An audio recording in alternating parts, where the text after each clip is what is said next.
A young Michigan boy will be headed home soon after spending months fighting for his life in the hospital. It started with the flu, and then he lost both legs. 13 on your side's Elena Holland joins us now. And Elena, how does this happen? Well, it's pretty rare, but blood infections can happen from the flu or other illnesses. Here's what happened to 7-year-old Kaden. Shooting foam discs at his mom. Kaden Stevenson learns aim, I missed it. patience, You didn't even say go, you old cheater. and how to move Yikes. in his new body. 5. Okay, but you gotta reach for him. So the right leg is above the knee and the left leg is below the knee. This once wasn't such a reach. All the way back here. Friday before Christmas, he got a little sick. His mom, Michelle, thought he had a cold or maybe the flu and began to take him to urgent care. And I just happened to look down. His right leg was swollen. He had a rash all over his body. She rerouted to the ER. The ER doctor sat me down and was like, your son is really sick. He was airlifted to Helen DeVos in Grand Rapids from Flint, It was super scary. where they learned Kaden had the flu and strep, but the bacteria made its way into his bloodstream. His heart was failing, his liver was failing, his kidneys was failing. He was in toxic shock. My baby was dying. I didn't know.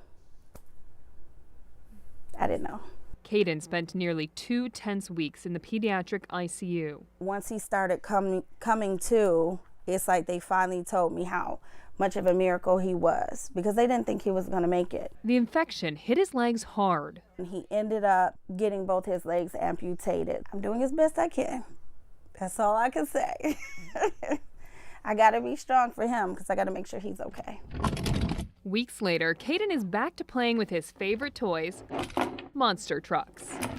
My baby's back. At Mary Free Bed, a rehab hospital, learning his new strength.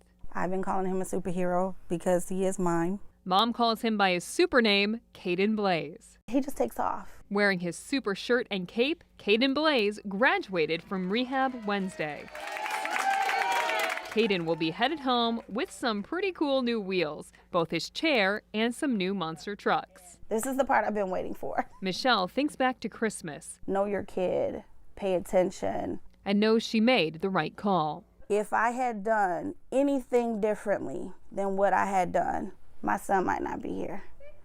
If I had waited one more day, one more hour, he might not be here. An infection leading to amputation is rare, but it does happen. I spoke with an infectious disease doctor from Helen DeVos Children's Hospital today who says influenza and the chickenpox are the most likely to lead to a blood infection. Blood infections can lead to serious issues, like in Kaden's case. You know, a lot of us are going to have sore throats and strep and things like that. What would be kind of alarming would be if you have really high fevers, and if your child just looks very ill and like they're less kind of aware, they're not as awake, you're having trouble getting the fevers down.